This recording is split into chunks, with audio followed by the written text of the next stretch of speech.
Bonsoir à tous, bienvenue sur le plateau Equinox Soir, votre décryptage quotidien de l'actualité entre 19h et 21h, de lundi à vendredi. Jamais depuis la fin du maquis, symbolisé par l'exécution du commandant de l'armée de libération nationale du Cameroun, Ernest Ouandié, le 15 janvier 1971 à Bafoussam, l'on aura autant parlé de torture. Depuis le début de l'année 2019, cette terminologie a refait surface, malheureusement à la suite de l'interpellation d'une centaine de militants et sympathisants du mouvement pour la renaissance du Cameroun. Après plusieurs mois passés à la prison centrale de Yaoundé, tous décrivent un enfer entre leur interpellation et leur mise sous mandat de détention provisoire. Equinox Soir, c'est tout à l'heure à 20h la grande édition d'information en français présentée par Cédric Noufelet, suivi quelques instants après du débrief. Et tout de suite, madame, monsieur, c'est le fait du jour.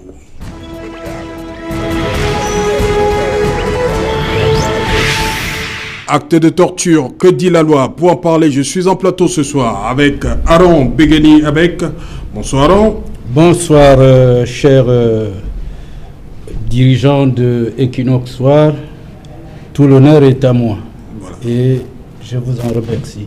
Je dis bonsoir aux téléspectateurs de Equinox Soir et de ceux du club Equinox Soir. Voilà. Vous avez parlé des dirigeants.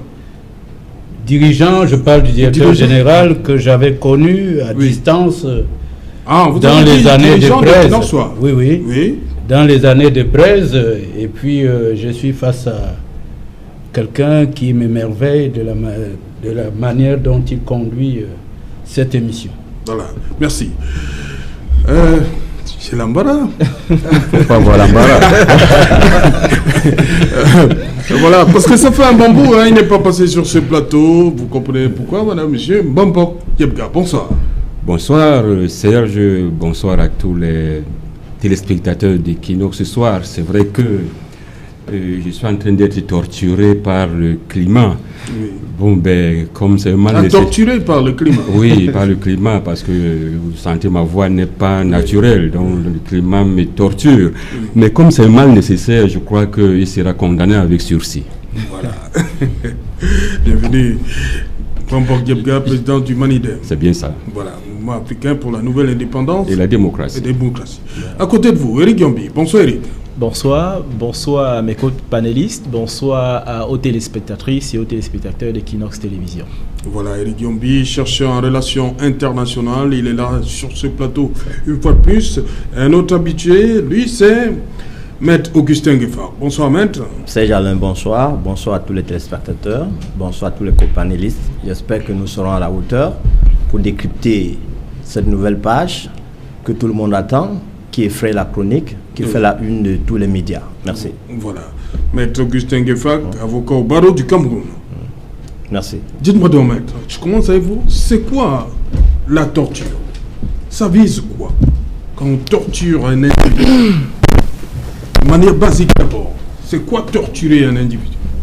Torturer un individu, c'est faire mal.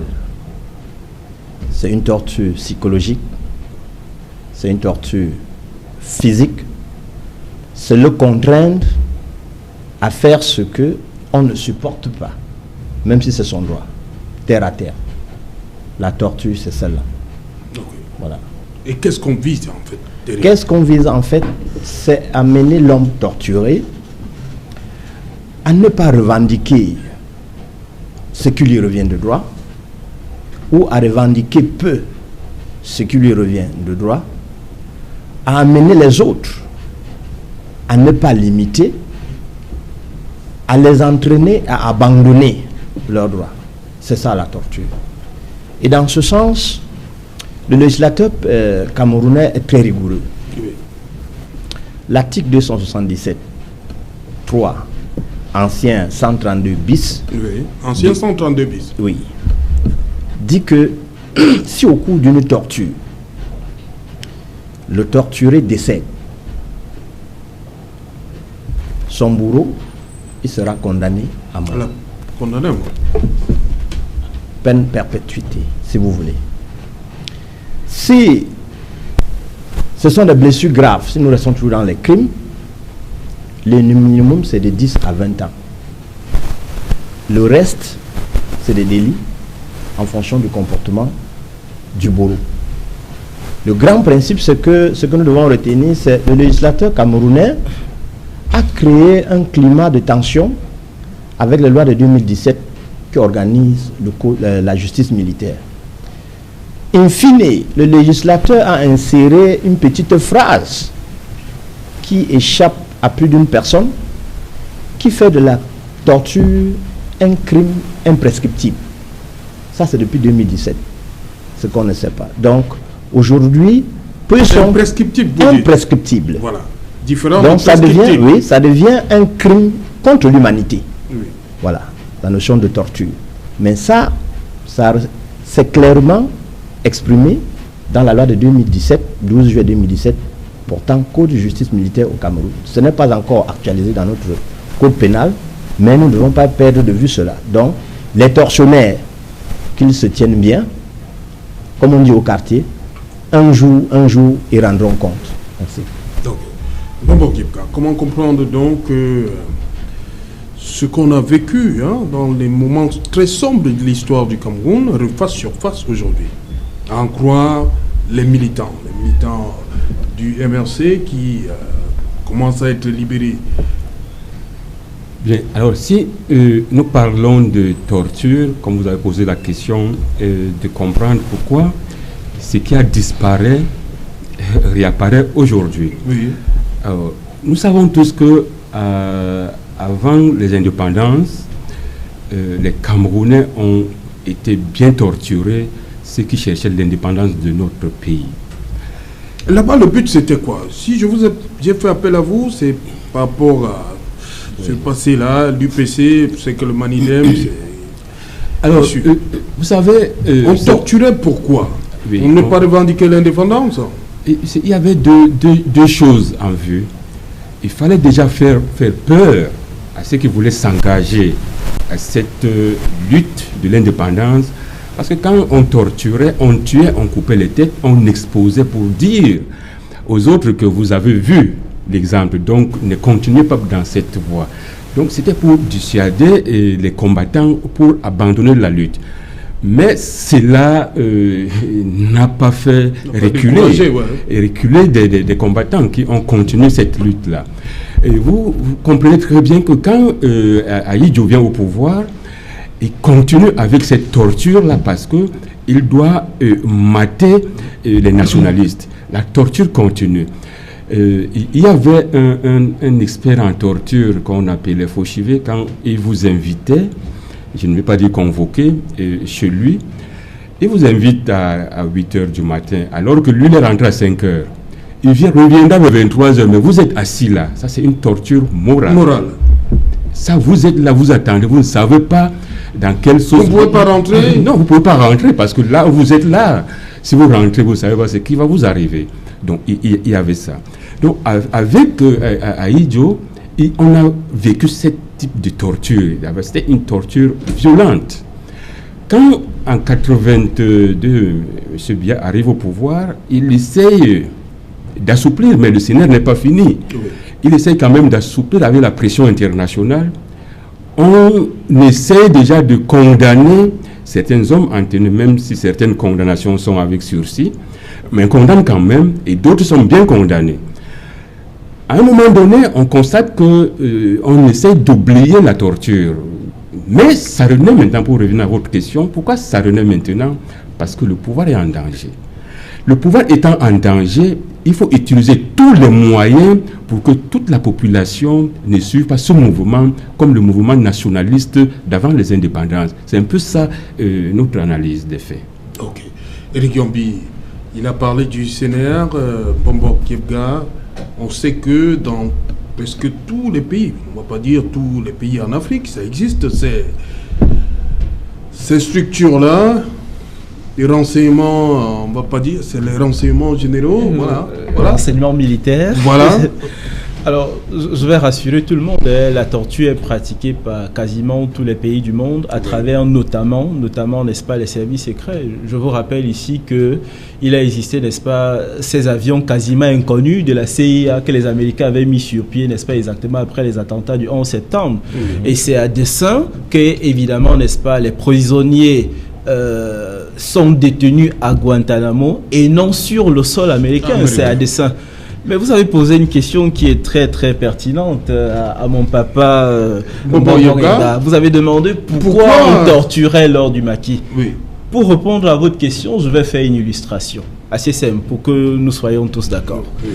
Lorsque Oumniobe est tué dans le maquis de Boumniebel en 1958, sur certainement... Le 13 septembre. Oui, 1958, sur certainement les informations de son porteur de sac ou son aide de camp Yembak.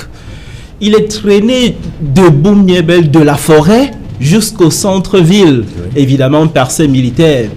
Et évidemment, ce même jour... Pour quel message? Restons sur déjà le trajet. Quel message on voulait faire passer à la population? J'en viens, c'est encore plus intéressant. La suite est encore plus intéressante. Il est traîné de la forêt jusqu'au centre de Boumniebel et les autorités coloniales sortent évidemment des tracts ce jour où c'était mentionné le Mpodol est mort. Le Podol Abassa, pour ceux qui ne savent pas, c'est le dieu. En réalité, en Afrique, le dieu ne meurt pas. Et ce même jour, pour enterrer Oumniobe, on creuse le sol et on jette Oumniobe dans un bloc en béton. Le message est suffisamment clair. Ceux qui oseront encore s'attaquer à l'autorité coloniale seront sévèrement punis. Et je rappelle ici que nous étions évidemment dans le cadre de la lutte nationale. Maquis, ça peut être utilisé, mais ça semble impropre, n'est-ce pas, du point de vue, n'est-ce pas, scientifique de la chose qui avait été mise en place. Alors, il se passe donc que nous avions à cette époque une lutte entre ceux qui avaient le pouvoir et ceux qui voulaient prendre le pouvoir. Évidemment, on avait dans l'UPC qui était amené à cette époque-là par Ruben Oumniobe. La vérité historique, c'est que le pouvoir en place a utilisé, n'est-ce pas, des moyens de domination. L'État en place a joué sur l'ordre et la sécurité afin, évidemment, n'est-ce pas, de mettre en mal un mouvement, fut-il l'UPC, afin, évidemment, de consolider ce pouvoir. Rappelons, avant de sortir, que l'UPC était un mouvement nationaliste et révolutionnaire. Nationaliste car il voulait la réunification des deux Cameroun. Ça nous rappelle quelque chose. Et révolutionnaire parce qu'évidemment, la structuration économique telle qu'ils la pensaient, ils auraient aimé que cette structuration économique soit totalement camerounaise. Alors, pour répondre simplement à votre question, on torturait à cette époque parce qu'on voulait éliminer du champ politique les personnes qui avaient un projet différent de celui qui, n'est-ce pas, gérait le Cameroun à cette époque. Aaron Begeni, vous qui témoin, je suppose, vous avez vécu cette période-là que vient de décrire avec brio Eric Yombi. Avec ce qui se passe aujourd'hui, parce qu'on écoute des témoignages des personnes qui ont été interpellées à la suite des marches du 26 et ce que vous avez vu. Vous étiez peut-être jeune à l'époque. Oui, je n'ai pas vécu en tant que tel. J'étais très distant dans le centre-ville de Bafia, à Dan. C'était un peu distant. Okay. Il est vrai, mon père a flirté avec l'UPC à l'époque. Un des trésoriers a attrapé la cécité en prison, qui était parmi les premiers infirmiers de Bafia, Kung Angomo, qui a même laissé une maison ici en Comondo à cette époque, ce qu'on appelle aujourd'hui maison en dur. C'était terrible. Seulement, je m'accrocherai à un mot qui a été sorti tout à l'heure. L'appellation maquis était impropre. Oui, justement. Je voudrais savoir si l'appellation marche illégale est propre.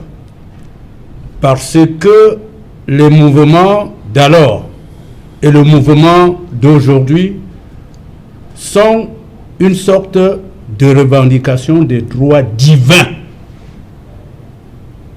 Si les gens marchaient aujourd'hui à cause du trouble à l'ordre public que crée la section de route Parcours Vita jusqu'à l'hôpital général, c'est un trouble à l'ordre public, un trouble au système économique. si les gens se mettaient à marcher pour dire il n'est pas normal que chaque fois, à la veille d'une campagne électorale, on y verse de la prozolane, après 2 pluies, la prozolane est lessivée, on retombe dans les lacs, en plein cœur de Douala. Vous voulez parler de Ndogbon? Ndogbon, etc. Je veux dire que, comme vous avez commencé, la torture, c'est tout acte qui cause la souffrance, les douleurs. Ça peut être physique, morale oui, ou mentale. Et cela, c'est une infraction pénale. Et ces conditions qui ont été à l'origine de la mutinerie, on ne voit que les faits. Les faits, c'est la réaction des prisonniers. Mais les ingrédients qui ont créé l'éruption volcanique qui était dans cette manifestation-là existent depuis très longtemps, plus de 20 ans. On savait que cette prison, cet espace, c'était pour 800 et poussières. On est à 6000. On vit dans ces conditions. On voyait venir. On parle de 4000. Vous avez ajouté. Peut-être que j'ai ajouté, mais oui, je m'en excuserai. Oui. Seulement, c'est multiplié par 4, oui, par oui, 5. Oui. De 8000 de 800 à 4000, c'est multiplié par 5, au lieu de multiplier l'infrastructure par 5. Vraiment, nous ne devrions pas avoir en l'an 2000, les années 2000, ce genre de comportement que nos parents qui nous ont donné la liberté que nous avons aujourd'hui ont vécu. C'est sur du sang. Je me demande si mes aînés, qui sont nombreux dans le gouvernement, qui ont vécu ces moments-là et qui reproduisent cela sur leurs compatriotes, ils se sentent à l'aise. C'est pourquoi j'aime la figure que j'ai utilisée. Pour eux, c'est comme la fable de La Fontaine. Je vous assure. Et ça décrivait le comportement des hommes. Le loup et l'agneau. Ce n'est pas pour des raisons infondées que les gens marchent. Et quand ils marchent, c'est pour revendiquer ce qui leur est de droit. C'est reconnu par Dieu. La liberté. Vous ne pouvez pas dire, dans le principe fondamental, vous affirmez que les réunions publiques sont libres. Vous descendez en bas sous un article, vous créez une restriction. Je suis de formation scientifique. Il y a incongruité. Le bas devait être supprimé. C'est moi qui organise ma manifestation, qui juge de l'opportunité. Ce n'est pas une autre personne qui juge de l'opportunité que j'ai à organiser ce que je veux faire en ce moment-ci. Donc le il fait avertir en disant l'opportunité, non, l'opportunité de l'occupation de la voie publique. La voie publique, elle est plus publique. C'est pour la marche. Nous pouvons marcher sans empêcher que les autres marchent. Et on pouvait marcher sans que ça produise quelque chose. Nous rentrons dans une gouvernance de présomption. On gère tout par la présomption. Et la présomption d'innocence tombe. Non. Ce qui nous arrive, nous avons préparé les conditions, même à partir des lois. La loi, dit-on, est la source. C'est le peuple qui est la source de la loi. Et il est dit qu'il faut un consensus. Ce n'est pas le gouvernement qui taille les lois en fonction de leurs objectifs et de leurs attentes, c'est-à-dire préserver notre précaré. Et ça passe, nos représentants les admettent sans amendement. Et ça crée donc ce que ça crée. Je vous dis, les marches, les conditions qui ont créé les marches existent dans les lois. Ok. Merci. Maître Nguefa, plusieurs ONG basées en Europe, aux États-Unis, pointent toujours un doigt accusateur sur le Cameroun par rapport à la torture. Et on a comme l'impression que on fait la sourde oreille. Ces gens-là... ça peut conduire à quoi? Comment le Cameroun peut être vu?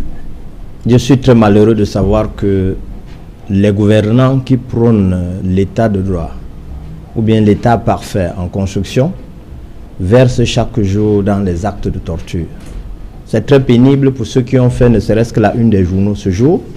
Un parti politique qui dit qu'il est à la recherche de ses 23 membres portés disparus, ça fait problème. C'est-à-dire que psychologiquement, les membres de la famille sont affectés, les dirigeants de ce parti politique sont affectés, les avocats, j'ai vu les avocats qui tentent de marcher pour revendiquer ne serait-ce que leur présence aux côtés de ces messieurs qui ont été enlevés. Tout cela participe des actes de torture. Je ne sais pas pourquoi le gouvernement, lui, il s'entête, et pourtant lui-même, il a créé des lois, et il refuse de les appliquer. Parce que la réalité, c'est quoi? Torturer, dit le texte. Qui torture? La loi dit que c'est le fonctionnaire. Oui.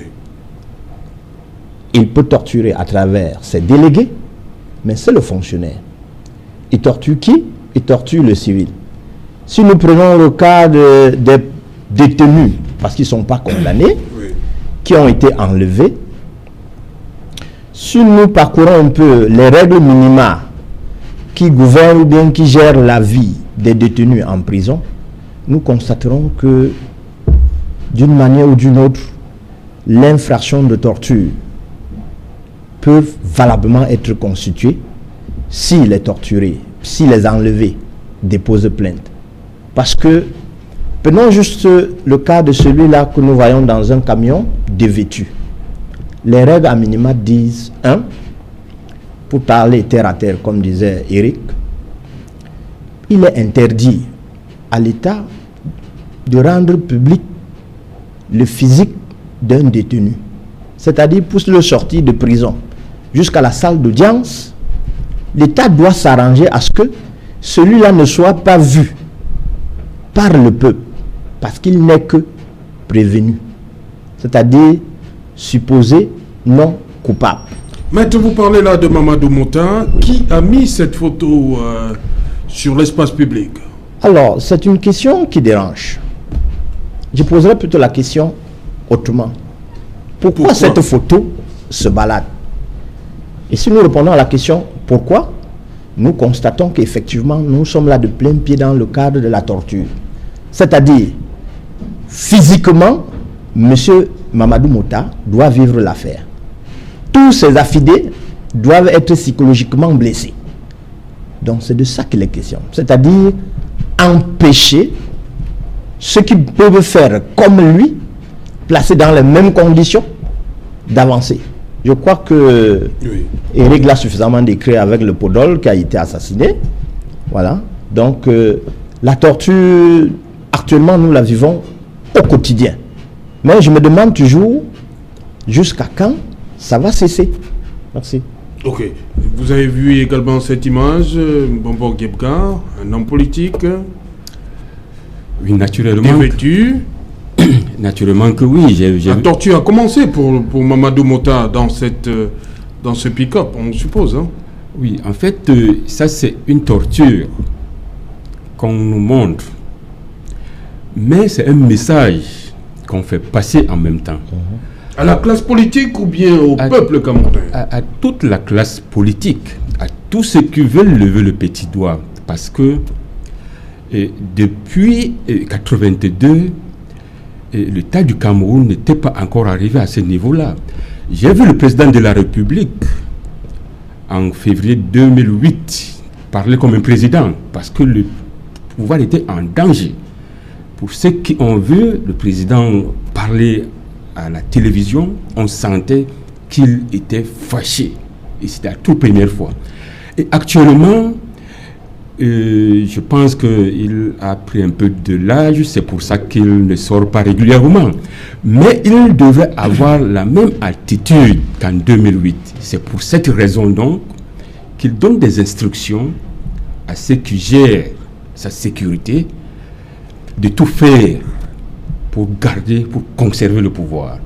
C'est la raison pour laquelle, quand on saisit le vice-président du MRC, il faut que tout le monde voit comment il est maltraité. Ce n'est pas parce qu'il est vice-président qu'on va dérouler un tapis rouge pour lui, mais que non. Et je voudrais revenir, parce que si je ne le fais pas, je serai puni par les ancêtres. Alors, Eric Yombi a expliqué en Bassa ce que veut dire Mpodol. C'est vrai, Mpod en Bassa veut dire parler. Mpodol, c'est parler au nom d'eux. Donc, quand on dit que tu es Mpodol, ça veut dire que tu es le porte-parole. C'est vrai que quand on est le porte-parole, on peut être assimilé à Dieu. Ça, on ne peut pas refuser. Mais Dieu en Bassa, c'est Lulumbi. Et Mpodol, c'est le porte-parole. Donc je voulais quand même que mon jeune fils comprenne et que tous les Bassa qui regardent vont dire que mais Mbombo était là, pourquoi il n'a pas repris son jeune fils. Voilà. Ok. Eric Yombi, sur comment on le dit, c'est un message qu'on veut faire passer à la classe politique, surtout cette image de Mamadou Mouta. Et pourtant. Alors, la torture. Et comme disait Maître tout à l'heure, on a quand même l'obligation de protéger le prévenu que de l'exposer ainsi. Tout à fait. Moi, je pense que ce qui se passe aujourd'hui au Cameroun est dans la logique d'une continuité. Parce qu'il faut qu'on soit aussi clair sur une chose. Un État a un ADN. C'est-à-dire qu'il y a une façon de fonctionner, il y a une façon de réfléchir, il y a une façon de faire. Et de ce que nous apprenons de l'histoire du Cameroun, il y a toujours une volonté de la part des tenants du pouvoir de sensibiliser, de faire en sorte que les populations puissent comprendre que l'État a une façon de faire. L'État veut que les choses se passent d'une certaine façon. C'est à dessein, évidemment, que Ruben Oumniobé fut traîné et traité de la sorte parce qu'on avait envie de créer dans l'imaginaire camerounais, évidemment, l'idée de la crainte de l'autorité, ne même pas pouvoir revendiquer. Je vais même aller plus loin en disant ceci. Il y a eu en 1962 ce qu'on appelle la loi de la subversion au Cameroun, d'accord? Et évidemment, c'était la fameuse loi qui visait à réprimer tout individu qui aurait eu notamment une certaine sympathie à l'égard de l'UPC et le mouvement nationaliste. Qu'est-ce qui s'en est suivi? Il y a eu la création de la prison de Tcholira en 1963, qu'on n'appelait pas prison, qu'on appelait centre de rééducation civique. Vous vous rendez compte? Une prison qu'on appelle centre de rééducation civique. Parce qu'on a envie de donner l'impression que ceux qui sont là-bas sont des fous, possiblement, sont des personnes déréglées, peut-être des personnes déraisonnées. Or, ce sont des personnes qui avaient de la sympathie pour un mouvement, qui avaient évidemment un autre programme, dont on peut dire aujourd'hui que c'était un programme suffisamment pertinent pour le Cameroun. Donc, nous sommes dans une construction de la part des institutions visant à montrer qu'il y a un pouvoir et que les autres qui viendraient n'ont qu'à bien se tenir parce qu'ils ont l'avantage de détenir non seulement le pouvoir, mais également la force. C'est exactement ce que nous voyons aujourd'hui, la détention du pouvoir et de la force. Ce qui s'est bien exprimé, non seulement en Kondengui, mais après, en laissant faire, malheureusement. Voilà. Oui, allez-y. Oui, je voulais dire quelque chose à la suite. Il m'a ouvert l'esprit, un bonbon. Ah, il vous a ouvert l'esprit? Oui, il m'a ouvert l'esprit. C'est un bonbon, hein? Oui. C'est normal. C'est vrai, parce que je ne connais pas la langue Bassa, mais je vous rappelle que nous sommes frères Bassa. Ils sont dispersés. C'est ce que nous disons. Quand on venait vous chercher, retrouver nos parents qui étaient restés là, on ne les avait plus trouvés, mais les vieux qui étaient sur place ont dit, ils ont occupé toute la forêt. Et quand nous on part dans l'Ombam, on dit, nos frères qui sont là ne sont plus en un lieu fixe, ils sont dispersés dans toute la forêt des Écas. Oui, Poro, c'est parler au nom d'eux, mais comme le peuple la voix du peuple est la voix de Dieu, vous n'étiez pas très éloigné. Vous n'étiez pas très éloigné. Seulement, nous, on récupère ça sur le plan politique. On dit, le chef, le président, nous ne sommes pas dans un système théocratique. Si nous étions dans un système théocratique, on prendrait pour coller. Ici, c'est le peuple qui dit, nous choisissons tel pour qu'il nous rende satisfaits. Ce n'est pas pour qu'il devienne un roi. C'est pour qu'il travaille pour le peuple. Et pour qu'il travaille pour le peuple, nous lui donnons les moyens. Nous lui donnons les honneurs, nous lui donnons, payons les impôts et tout pour qu'il nous construise les routes et tout ça. Seulement, c'est le service du protocole qui est venu tout gâter. Le service du protocole qui détache le chef du peuple. Hein? Le chef prend goût à vivre loin du peuple, à avoir peur du peuple, coupé ainsi du peuple, il ne comprend plus les problèmes du peuple. Et quand on lui transmet les problèmes du peuple, on maquille. Il faut qu'il le sache. Si le président de la République passe par son parcours Vita, il demandera qu'on dise que ce n'est pas lui qui a offert le parcours Vita, parce que c'est souillant. Vous parlez du parcours Vita de Douala. De Douala. Oui. C'est souillant. Merci pour cela, mais notre problème, c'est dans les institutions. Je redis, le barycentre du pouvoir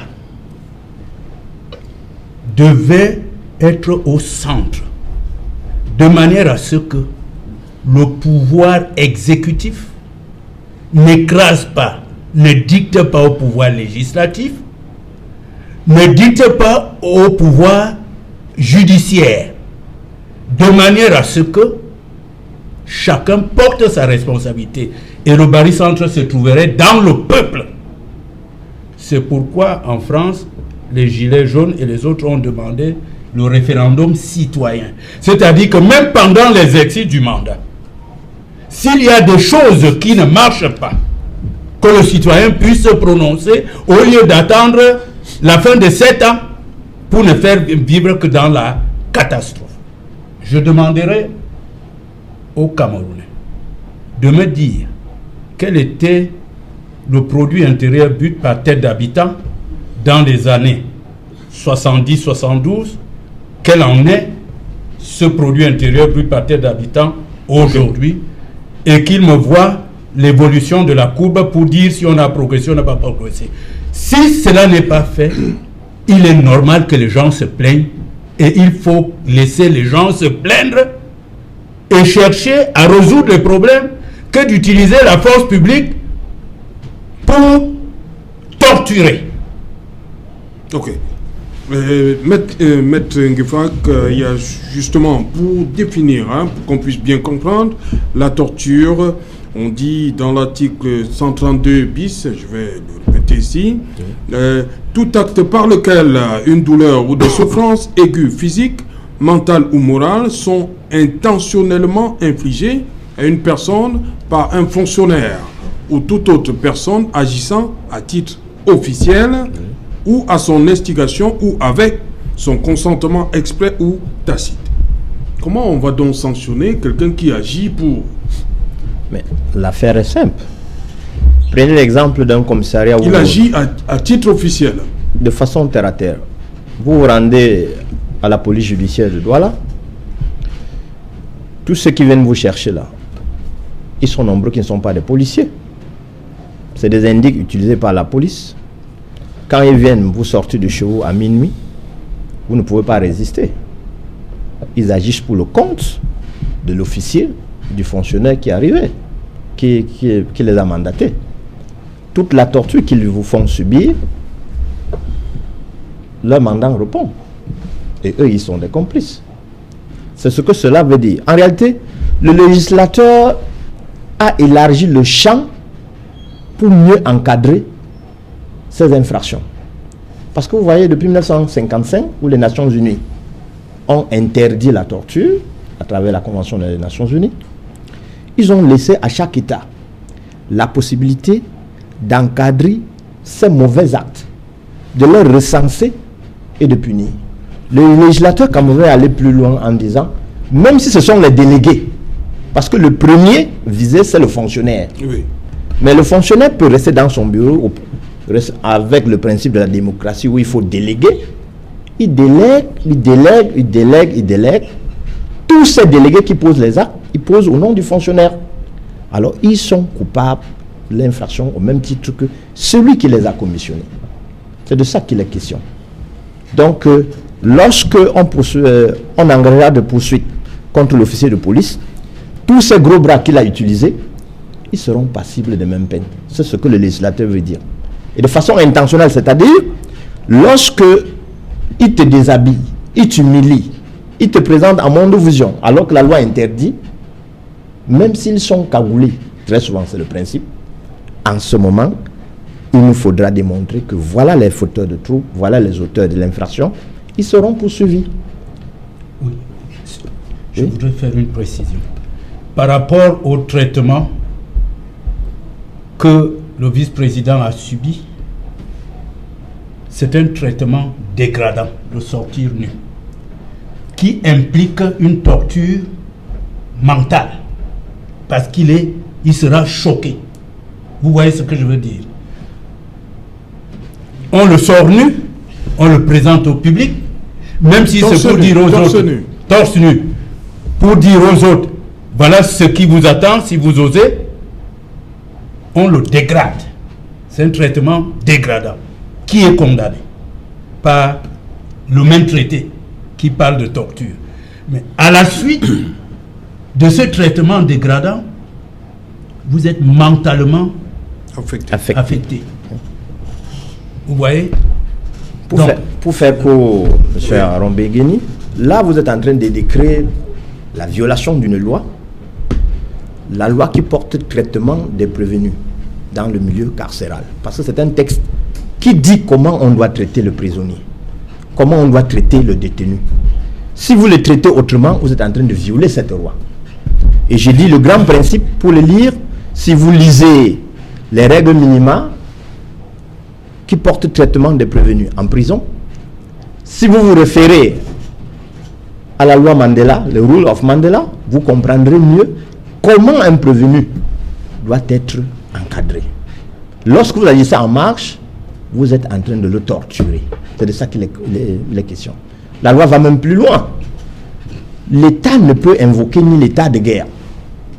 À l'exemple, même si nous étions dans le cas d'une mutinerie, il est strictement interdit à l'État d'user de la torture pour la répression. C'est ce que dit l'article, l'alinéa 6, l'article 277, alinéa 3, ancien article 132 bis du Code pénal. Voilà. Maître Ngoufa, on aurait quand même donné la latitude à Mamadou Mota de mettre un t-shirt ou bien quelque chose pour cacher avant de l'amener. Serge Alain, Mamadou Mota n'a jamais été condamné. Oui. C'est un présumé innocent. C'est un détenu. En prison, il doit être distingué des condamnés. Les deux doivent faire chambre à part. Quel qu'en soit l'acte qu'il pose à l'intérieur, il y a un code de discipline qui est défini par la loi camerounaise sur le traitement des prévenus. Qui plus est, sur le plan international, je viens de vous énumérer les règles minimales sur le traitement des prévenus, qui disent que il a droit à un habillement décent, les conditions sont définies, à un transport décent, en tout cas, c'est un homme normal. C'est un homme normal, on doit le traiter tel quel. Le seul fait de le balader torse nu, on viole la loi. De le traîner dans tel que nous avons vu, c'est une loi qui est violée. Alors, est-ce que, en qualifiant l'acte, nous sommes de plein pied dans la torture? Ça coule de source. Si vous lisez l'article 132 bis, actuellement 277.3, vous constaterez que Mamadou Mota et toute la suite sont victimes de torture. Or, qu'on n'oublie pas, c'est une infraction qui est devenue imprescriptible depuis juillet 2017. Donc, à tout moment, s'ils retrouvent leur liberté, s'ils réussissent à identifier leurs bourreaux, ils les actionneront. Voilà. Et ainsi, hein, il dit que s'ils réussissent, Éric Gambi, maître dit que s'ils réussissent, est-ce que c'est facile, c'est évident? Je pense que Maître se situe certainement dans une perspective future où on serait dans un paradigme où le MRC serait désormais un tenant du pouvoir. Mais une fois de plus, je dois me référer à l'histoire. On peut convoquer l'histoire, évidemment, parce qu'elle est pleine d'enseignements. Et je crois que sur la base de tout ce que nous avons dit tout à l'heure, la réalité est simple. Le Cameroun tel qu'il fonctionne, il fonctionne avec les bases, les instruments qui lui ont été inoculés dès sa création. Voilà tel qu'il est le Cameroun aujourd'hui. Et ce Cameroun, en le regardant froidement, qu'est-ce que nous voyons? Il s'agit de notre histoire. Nous voyons évidemment, n'est-ce pas, ce que nous avons dit tantôt, à savoir ceux qui ont lutté pour un autre Cameroun, ce n'est pas eux qui ont eu le pouvoir. Il faut qu'on se le dise aujourd'hui. Et effectivement, ceux qui n'avaient jamais lutté, c'est à eux, heureusement ou malheureusement, qui ont eu le pouvoir. On peut donc s'imaginer que la maison de Cameroun, telle qu'elle est aujourd'hui, elle ne fonctionne pas sur les bases que certains auraient souhaité, dont on peut être convaincu que ceux-là avaient un bon programme.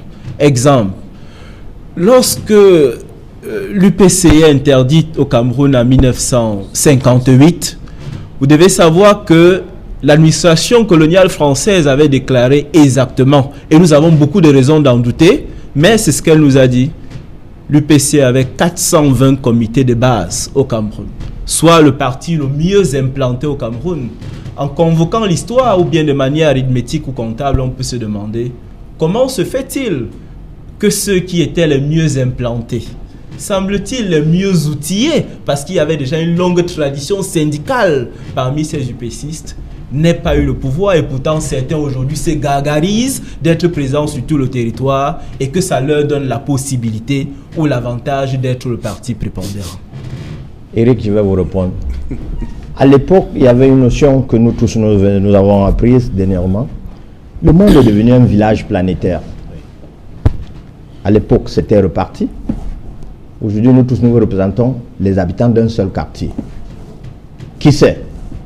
La plainte déposée par Mamadou Mota aujourd'hui ne suppose pas, ou bien ne présage pas que demain, il sera aux affaires. Non, la justice ne va pas s'arrêter. Mais la roue tourne. La roue tourne tellement que ceux qui ont géré certains États aujourd'hui répondent à la CPI. Qui aurait cru?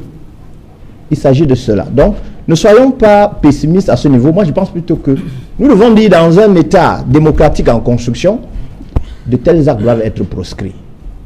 Il faut que le législateur camerounais, qui prend sur lui, à l'Assemblée nationale, voter ce genre de texte, mettre à notre disposition, et que des individus, pour des intérêts égoïstes, se permettent de violer éhontement ces lois, retiennent que la roue tourne. Ces lois-là vont se retourner contre eux. C'est de ça qu'il est question. Si vous permettez, en une seconde, je ne doute pas de ce combat. Mais il y a une question qui nous interpelle lorsque nous réfléchissons sur le Cameroun et autre chose. Qui sommes-nous d'abord? Parce qu'il ne faut pas qu'on s'imagine que, je vais parler terre à terre, qu'une chèvre réfléchisse comme un porc. Qui sommes-nous d'abord? Nous sommes un État tel qu'il est. Et évidemment, nous aimerions que cet État soit tel que vous le dites aujourd'hui, c'est-à-dire que la roue tourne et que les personnes fautives payent évidemment, n'est-ce pas, ce qui a été fait. Mais nous devons préalablement répondre à cette question et c'est très important. En répondant, j'irai directement. Éric, avant janvier, personne ne voyait autre chose que le Cameroun. Oui. Aujourd'hui, les yeux qui nous regardent ne sont plus les yeux des Camerounais. Tout à fait. Ça vient de partout. Oui. Alors, la peur ou bien la force a changé de pression. La force n'est plus celle nationale.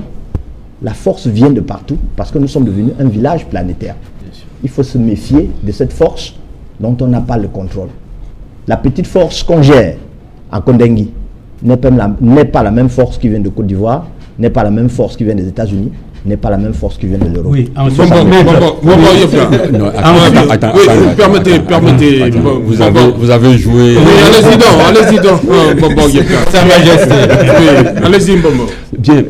Alors, déjà, à partir de votre définition de la torture, vous avez dit que c'est un fonctionnaire, n'est-ce pas, qui agit à titre officiel. Toute autre personne. Ou bien son instigation, ou alors son consentement. Ça veut dire que avec son consentement. Ça veut dire quoi? Ça veut dire que au-delà même des instructions qu'ils peuvent recevoir de leur chef, ils peuvent prendre sur eux de mener quelques opérations telles qu'on a constatées. En ce moment-là, leurs chefs ne sont pas interpellés, c'est à eux directement. Donc la loi, elle est, telle que c'est décrit, elle est allée plus loin. Donc chacun doit répondre à son niveau. Maintenant, pour revenir à ce que Maître a dit, si le vice-président revient sur, s'il reconnaît les gens qui l'ont torturé, et s'il porte plainte plus tard, oui, nous connaissons ce pays. Il y a des plaintes en justice qui sont là-bas depuis, on ne les sort pas parce que c'est compliqué à sortir. Je sais de quoi je parle. Et ces plaintes ne sont pas enterrées. Un jour ou l'autre, ces plaintes sortiront. Donc ce que je pense, c'est que il faut agir comme si nous étions dans un état de droit, parce qu'on ne sait pas de quoi demain sera fait. Mais si on reste à attendre que c'est quand on sera qu'on fera, peut-être que les délais seront fort clos et on n'aura que ses yeux pour pleurer. Donc là maintenant, moi je pense qu'il faut agir. Il faut agir pour attendre la suite. Et j'ajoute Serge Alain, souvenez-vous de ces bébés assassinés dans le Grand Nord. Qui a cru que ces lieutenants seraient un jour inquiétés? Ils sont devant le tribunal militaire. Vous connaissez déjà la suite. Ils étaient très forts. Je suis convaincu que les avocats de Mamadou Mouta n'ont pas dormi. Ils sont en train de rassembler les preuves. Voilà. Ensuite, ce que je voulais dire sur les questions qui relèvent des traités internationaux, ceux qui ont agi, ils ont agi dans le cadre de leurs fonctions. Ils représentent l'État. L'État et leurs victimes sont des sujets du droit international. Étant sujet du droit international, le principe d'égalité se fera prévaloir.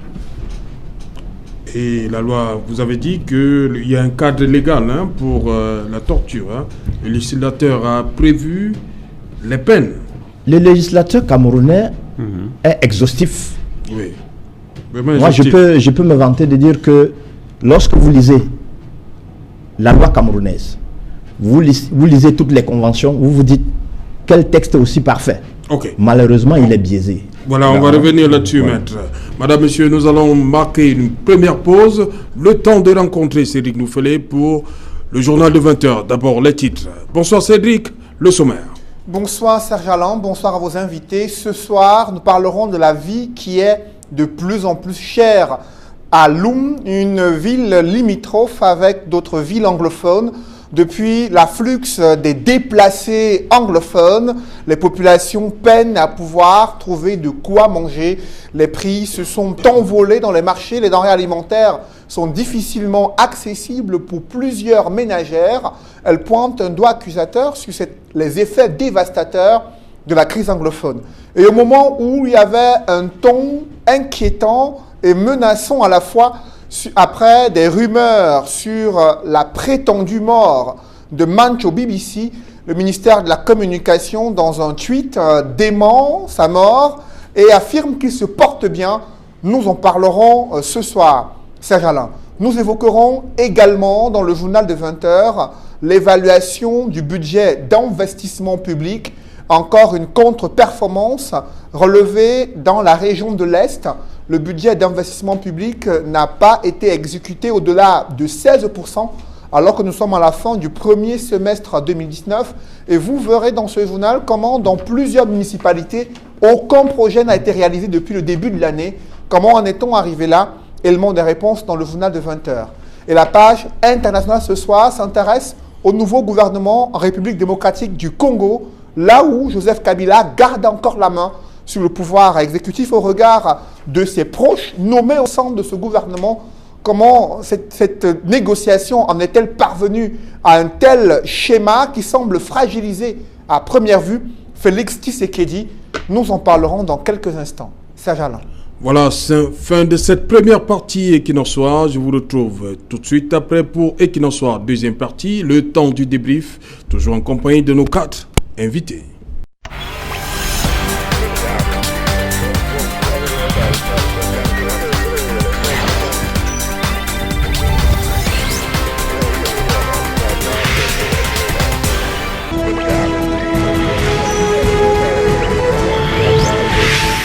Retour sur le plateau Equinox Soir, toujours en compagnie de Eric Yombi, Mbambor Giebga, Maître Augustin Gueffak, Aaron Begeni avec, je commence avec vous, Mancho BBC, on l'a appris, après tout ce qui a circulé pendant le week-end, on annonçait sa mort, il se porte bien, dit le tweet du ministère de la Communication. Décidément, Mancho BBC, un prisonnier pas comme les autres. Pourquoi cette sortie? Comment comprendre la sortie du ministère de la Communication? La sortie, pour moi, elle est normale, puisqu'il fallait clarifier. Et même ce qu'on peut appeler la rumeur de la mort était également normal. Oui. Pourquoi? Parce que quand tout est obscurci, il faut quand même quelque chose qui déclenche que la vérité se fasse connaître. Donc, la rumeur, ou ce que le ministre appelle allégation, était bienvenue, parce que sinon, on n'aurait jamais eu des informations sur lui. Nous voudrions avoir davantage les informations, même sur le vice-président du MRC, sur son état de santé, etc. Ce n'est pas la seule rumeur qui a couru. C'était normal qu'il réagisse. Ok, Eric Yombi, Mancho BBC, que certains taxent comme... On l'a classé parmi les meneurs de ce qui s'est passé à Kondengi lundi 22 juillet, je crois. Oui, il était important que le ministre de la Communication réagisse et rassure effectivement non seulement l'opinion nationale, mais évidemment, n'est-ce pas, les partenaires extérieurs. Mais je pense qu'il était important que ce nom soit évidemment prononcé, parce qu'on sait évidemment que tout est parti du fait que ces prétendus anglophones. Vous voyez, je suis gêné à l'idée de prononcer anglophone. J'ai envie plutôt de dire, n'est-ce pas, nos frères d'expression anglaise. Il était important, évidemment, que ces différents acteurs extérieurs soient rassurés par rapport à cette situation, mais surtout de prononcer le nom de Mancho BBC. C'est pour deux raisons. Déjà, évidemment, que les autres personnes qui seraient soit en Kondengi, soit ailleurs, puissent évidemment savoir que celui-ci est dans de bonnes mains, dans de bonnes conditions, surtout qu'il est vivant. Mais surtout, pour une raison qui est certainement inavouée, Mancho BBC va certainement jouer un rôle futur extrêmement important en ce qui concerne le dialogue. Que ce soit de manière directe ou indirecte, il reste j'ai envie de dire un acteur qui sera important dans ce processus. Voilà, il y a quelques semaines, Mancho BBC, avec un de ses amis, lançait l'opération Back to School. On n'a pas compris que quelques jours après, qu'il soit, on ne va pas dire aux avant-postes, ce qui s'est passé à la prison le 22 juin, est-ce que ça vient un peu tuer l'initiative de Mancho BBC par rapport au Back to School? Vous savez... parce que là, on dit qu'ils sont en exploitation, c'est l'expression consacrée. Oui. Fait partie des détenus interpellés. Oui, nous nous trouvons en ce moment précis à une situation grave où on a deux camps. Il y a un camp qui veut déstabiliser le pays et un autre camp qui veut stabiliser le pays. Donc, ces guerres de communiquer, il faut comprendre que c'est normal parce que hier, on nous a dit qu'il était mort, mais on ne nous a pas montré les évidences de cette mort-là. C'est normal qu'on réagisse avec les mêmes éléments, c'est-à-dire de communiquer en disant qu'il n'est pas mort, sans nous montrer les preuves. Alors, quand on dit le retour à l'école qui a été annoncé, bon, est-ce qu'on l'a interviewé? est-ce qu'on l'a vu parler ou bien c'était écrit? Donc ça aussi, ça peut être des montages. Donc moi, en cette période, on ne se fie pas au communiqué simple. Quand on veut des évidences, il faudrait que ce soit factuel, qu'on puisse apprécier. Mais si on ne peut pas apprécier, nous allons prendre ça à la légère. Donc nous pensons que Sémanchou est arrêté s'il est vivant, qu'on nous le montre, pas la photo qu'on a vue avec un certain ministre. Bon, on ne sait pas si c'est la photo d'hier ou d'il y a 2 ans, on ne sait pas. Mais il faut qu'il parle, qu'on le voie. C'est pas compliqué à faire. Et surtout qu'il n'est pas à Yoko comme on déportait mes parents à l'époque. Il doit être à Yaoundé ou aux environs. Ok. Que représente aujourd'hui Mancho BBC? Serge Alain, le tweet du ministre de la Communication démontre à ce fait que ces déportés ou bien ces enlevés sont victimes de la torture. Comment on dit que dans un état de droit, les avocats sont interdits de rencontrer leurs clients au point d'utiliser la technique de manipulation pour arracher l'information à l'État.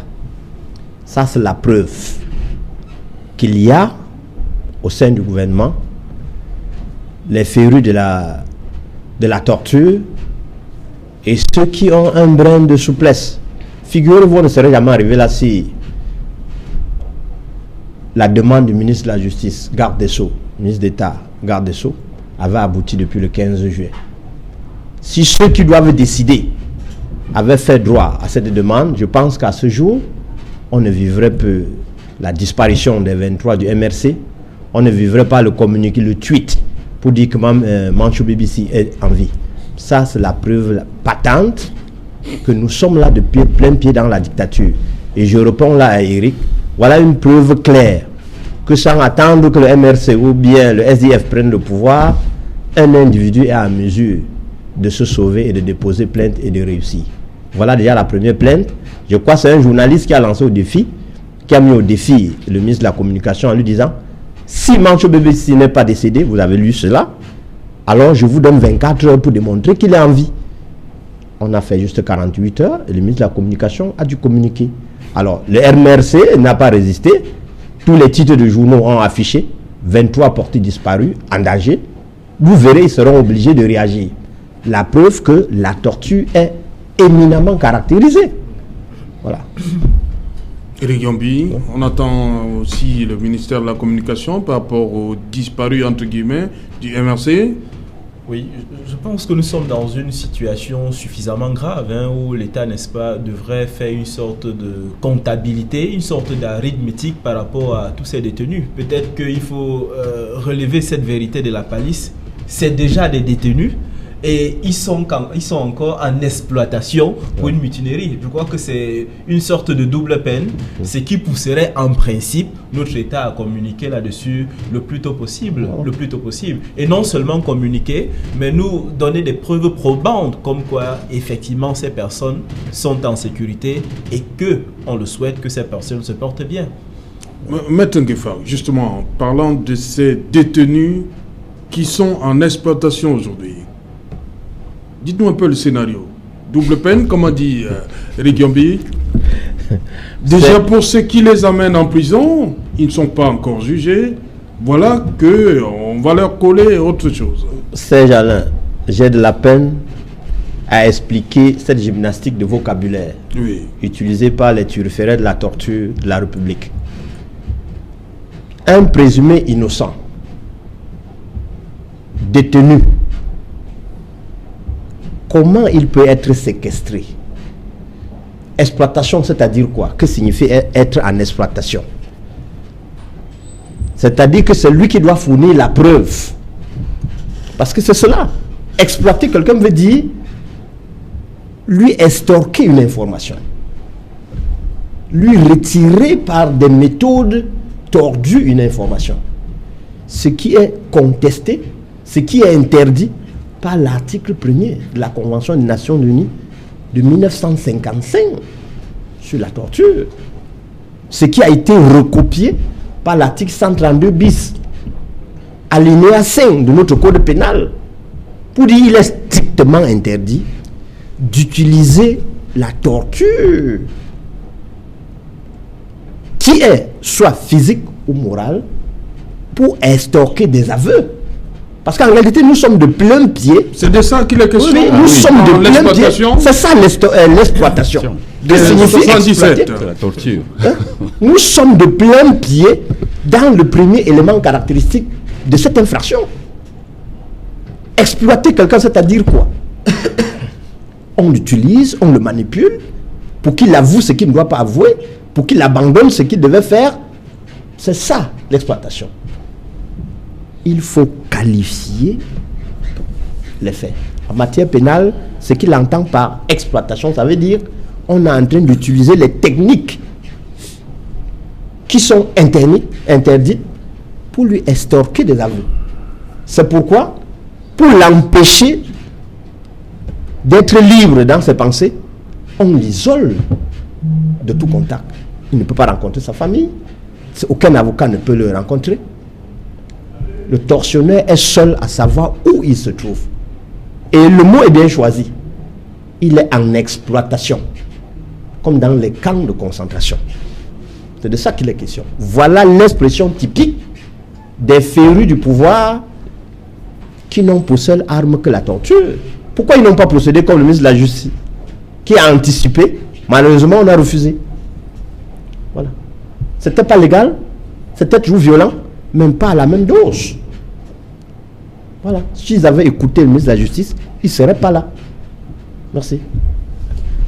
Voilà, Bobo Guebga, cette situation vous dérange?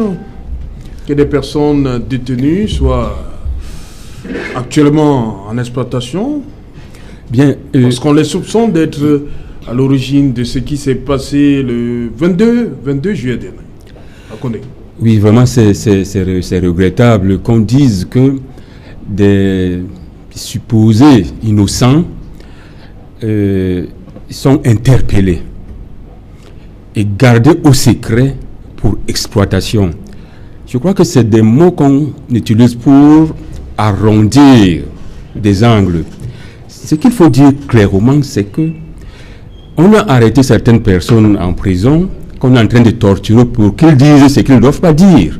C'est de ça qu'il est question. Et après, ils vont sortir, ils vont signer de ces rapports. Et quand ils les liront plus tard, ils ne vont pas se reconnaître. C'est de ça qu'il est question. Donc, c'est de la torture. Et nous interpellons, à travers Equinox ce soir, à tous ces responsables-là de libérer tous ceux qui ont été arrêtés. Qu'on les libère. Ils n'ont pas d'armes. Même comme on nous fait comprendre que au niveau de la prison de Yaoundé, on trouve souvent les armes à l'intérieur. Ça entre comment? Dans une prison, on trouve des armes blanches. Comment c'est entré? Ça veut dire qu'il y a une insécurité totale, ou alors il y a une complicité avec ceux qui sont autour de cela. Et nous demandons donc que tous ceux qu'on a arrêtés rentrent à Kondengui, là où ils ont été gardés depuis un certain temps, qu'ils soient jugés en attendant qu'ils aient une libération. C'est presque provisoire pour qu'ils comparaissent libres. C'est au moins cela. On connaît tout le monde. On connaît là où ils habitent. Ils sont tous majeurs. Pourquoi? Dans tous les cas, nous savons que c'est des prisonniers politiques. Oui. Oui, je voulais... Vous avez vu prendre beaucoup de notes, là. Non, je prenais comme ça. Je voulais dire que sur le plan de l'exploitation, Oui. ces prévenus étaient déjà entre les mains de l'administration. Oui. On pouvait engager l'exploitation là où ils étaient en présence de leurs conseils. C'est-à-dire, ils restent en prison, on va les chercher pour aller dans les commissariats pour cette nouvelle affaire. Oui. Et on suit. C'est-à-dire qu'on les sort chaque fois qu'on a besoin de... Ils n'étaient pas dans leur domicile. Aussi, je suis embarrassé parce que le problème, ce n'est pas seulement les faits. Avant de poser des actes, il faut voir d'où c'est parti. Qu'est-ce qui a poussé à réagir? C'est pourquoi je dis, j'aime souvent dire, au-delà de la justice, qui est de consulter ce que dit le droit, il y a l'équité. Qui veut que l'on comprenne, on va au-delà, ce n'est pas seulement l'égalité, qui veut qu'on aille au-delà des motivations qui ont poussé ces gens à agir. Ils étaient sous pression. C'est comme un volcan, comme le volcan du Mont Cameroun. Les conditions dans lesquelles ils vivaient les ont poussés à réagir comme ça, surtout qu'ils avaient déjà demandé à voir le ministre. Avant de poser ce problème, ils auraient vu le régisseur de cette prison qui avait initié une correspondance. Donc, on ne peut pas dire que c'est de façon délibérée, sans aucune pression, des conditions de vie qui procèdent encore de la torture. Parce que c'est sur le long terme. Ce n'était pas pendant 2 jours qu'ils ont eu cette réaction. Cela a été construit sur le long terme. C'est pourquoi on verra derrière la responsabilité de l'administration pénitentiaire et donc de la tutelle. Seulement, au lieu que nous continuions à débattre comme pour entretenir le climat de discorde, je dis et je redis ici, nous savons que, humainement parlant, l'âge du président de la République l'affecte naturellement. Il ne peut plus, comme en 2008, réagir et reconnaître que la réaction de 2008 était due à des circonstances dont l'administration avait la responsabilité, donc le pouvoir. C'était dans le discours. Il ne peut plus le faire. Il fait confiance à des gens.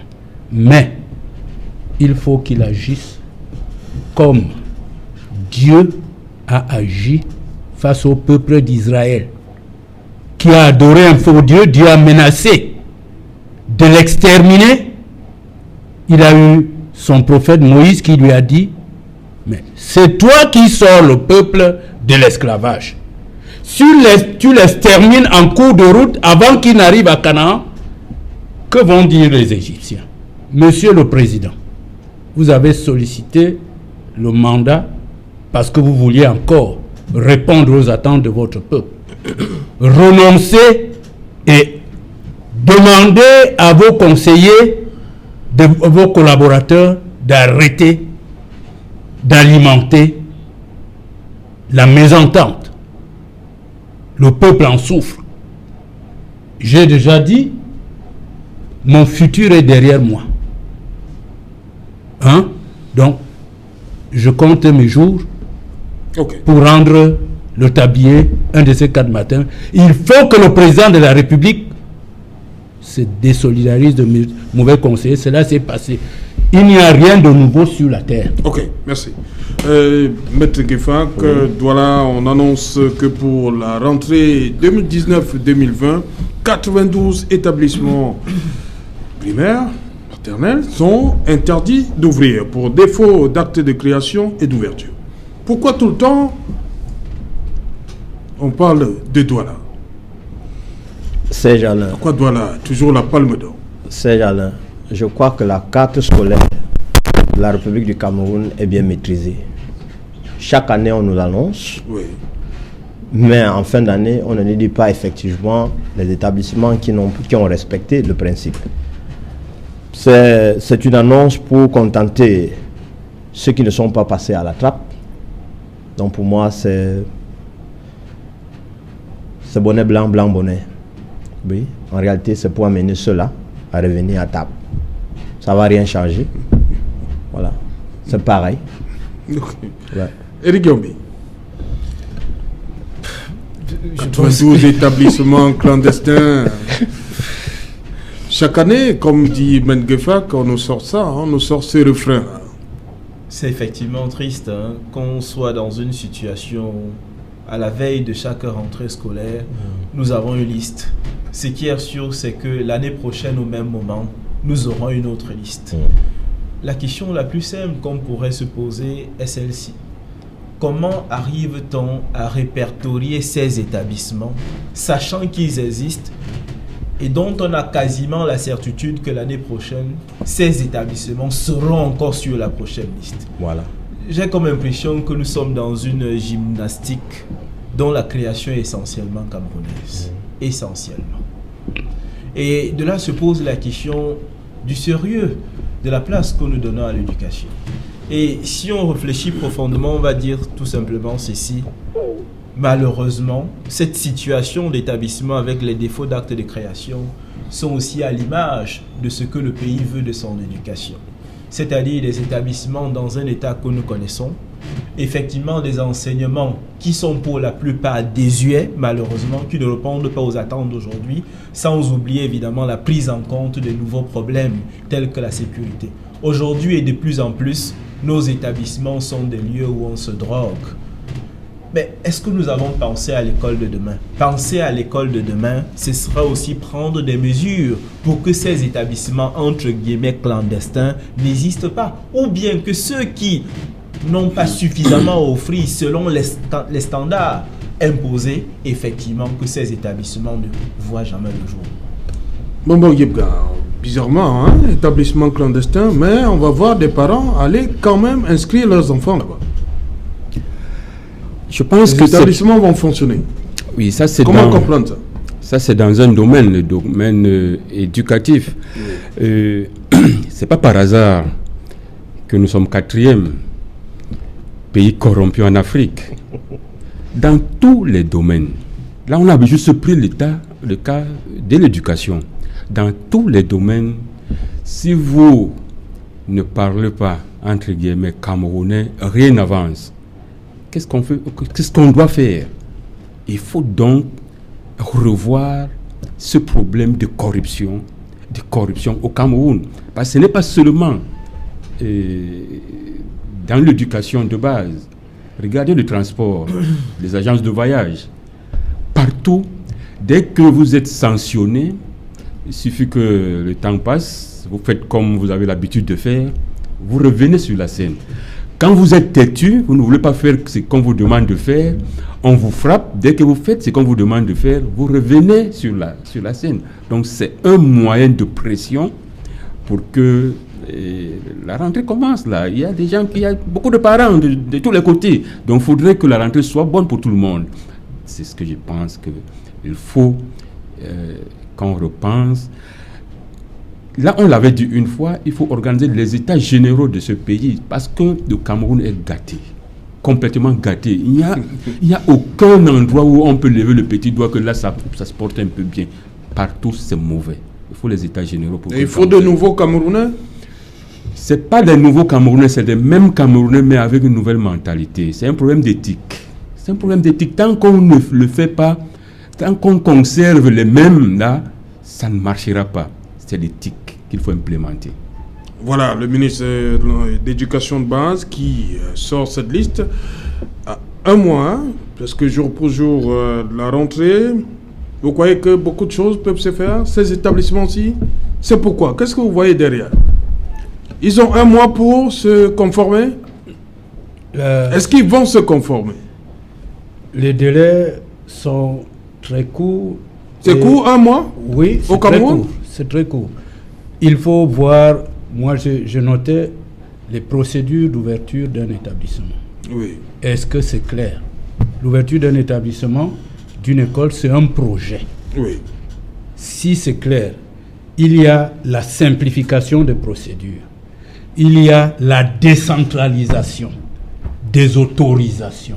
Il ne faut pas que tous les dossiers montent à Yaoundé, avec les délais de traitement des dossiers. L'organisation des inspections pour constater et dresser des procès-verbaux avant de donner des autorisations.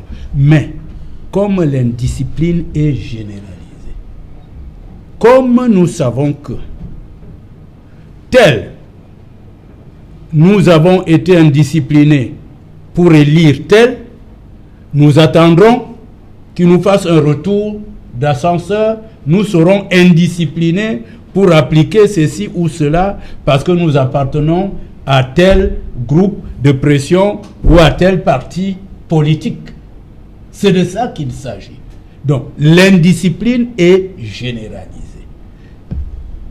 J'ai entendu dire par le passé, la vérité vient d'en haut.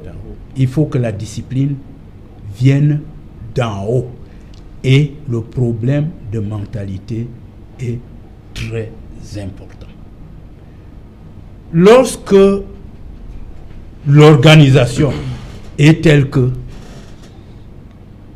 nous le voyons, quand il y a des dérapages, on ne fait rien. Hein? On laisse passer. Je veux parler, vous voyez, de la CAN. Il y a des dérapages. Il y aura aussi des dérapages. On n'aura pas d'agrément pour ouvrir une école, on ouvrira. Donc c'est systémique, comme les autres ont souvent dit. Il faut une révolution de mentalité. Ce qui me surprend, c'est que c'est des gens qui sont allés apprendre à lier le bois au bois. Mais qui font autrement. Ça me surprend. Je ne comprends rien à rien. Mais j'ai confiance qu'il y a encore les restes des valeurs que le président de la République a eues au séminaire d'Akono. Le séminaire d'Akono? Oui, qui vont faire qu'ils disent la République, nous voulions quelque chose qui approche, qui ressemble au royaume de Dieu. Nous voulons construire une République où les gens sont contents, où il y a une justice distributive, où il y a l'équité dans la constitution, la composition des institutions qui gouvernent le pays, de manière à minimiser les risques de blocage. Okay. C'est de ça qu'il s'agit. Voilà, on va sortir avec, chacun va dire un mot sur les actes de torture. Éric Yombi. Je vais terminer par ce que j'ai appris d'un ancien détenu de la prison de Tcholiré. Oui. Après une non, longue... le centre de rééducation civique. Plus voilà, précisément. Voilà, c'était son nom centre de rééducation. Tout à fait. Vous dites le nom cosmétique. Oui, c'est une appellation cosmétique parce que c'était une prison politique, tout simplement. Oui. On doit déjà savoir qu'à Tcholiré, il y avait exactement 2 prisons en ce moment-là. Il y avait une prison pour les détenus de droit commun, puis il y avait une seconde prison, la prison d'Espa, pour les détenus politiques. Et c'est de celle-là dont je vais parler tout de suite. Et donc je disais que après une très longue discussion avec une personne qui avait été détenue là-bas, ce qu'il m'a dit de cette prison, c'est horrible. Il a dit entre autres ceci, ils ont tué eux qui étaient détenus en ce moment dans cette prison, 4 cobras. Parce que pas loin évidemment de cette prison, on avait comme une forêt, si ce n'est pas un espace où il y avait des fauves pas très loin de là. Ce qui fait que pour penser à s'évader de Tcholiré, effectivement, il fallait être suffisamment fou. Autre forme de torture à Tcholiré, il n'était pas facile, aisé pour eux détenus de discuter avec les geôliers parce que la plupart des fois, ceux-ci parlaient le foufoldé. Comment vous, personnes sortant de la partie sud du Cameroun, notamment de Douala, étant à Tcholiré, vous pouvez discuter avec une personne qui ne comprend rien du tout de ce que vous dites. Autre élément, il a bien précisé ceci.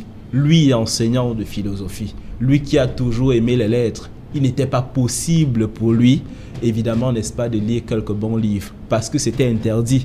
D'où, évidemment, le nom de cette prison, Centre de rééducation civique. Il était donc question, dans cette prison, de changer de logiciel à ces personnes qui, par le passé, avaient apporté une certaine sympathie, une certaine, n'est-ce pas, contribution pour l'existence de l'UPC. Et je crains qu'aujourd'hui, nous soyons évidemment dans un paradigme pas très différent de ce que la sinistre prison de Tcholiré fut, malheureusement. Ok, Aaron Begeni, en quelque sorte, pour terminer, sur la torture. torture. Centre de rééducation civique sans le livre d'instruction civique, mais d'abêtissement, quand vous ne pouvez pas lire.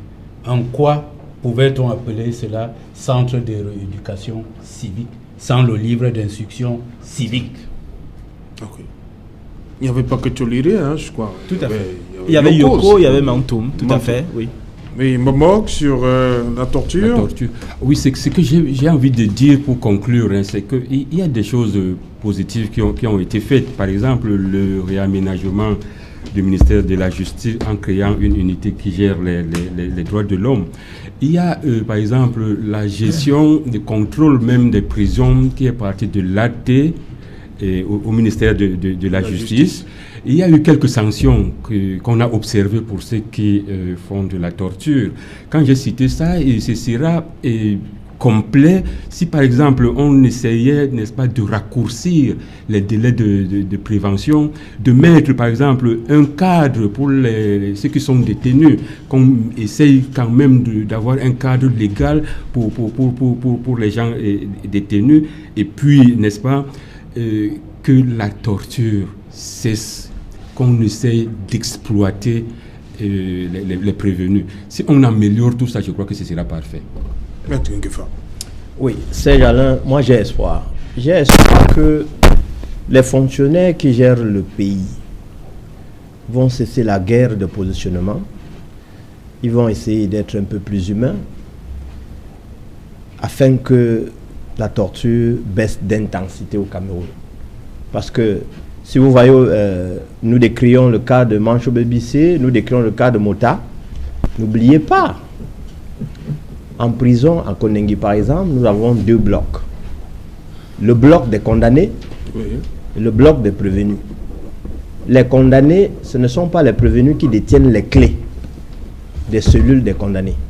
C'est ceux qui gèrent cette prison. Alors, s'il y a eu un mélange entre les condamnés et les détenus, ça veut dire que ceux qui gèrent ont voulu qu'il y ait incendie. Ça, c'est la première torture contre ceux qui avaient accès aux bibliothèques. C'est-à-dire, cette torture-là ne se limite pas seulement à ceux qu'on a déportés. Elle s'installe chez ceux qui sont restés dans cette maison. Donc, je souhaite que l'être humain qui est en charge de toute cette population carcérale-là, qui pense un instant qu'il traite les êtres humains, qui ne soit pas définitivement égoïste, qui lise au moins l'article 132 bis du Code pénal et qu'il baisse d'intensité pour que vive une société nouvelle au Cameroun. Merci. Voilà, on demande donc à beaucoup de personnes qui nous ont regardé ce soir, article 132 bis du Code pénal. Voilà, madame, monsieur, nous sommes arrivés au terme de ce numéro et qu'il en soit rendez-vous demain également, lorsqu'il sera 19h. Bonsoir, Matom. Achou.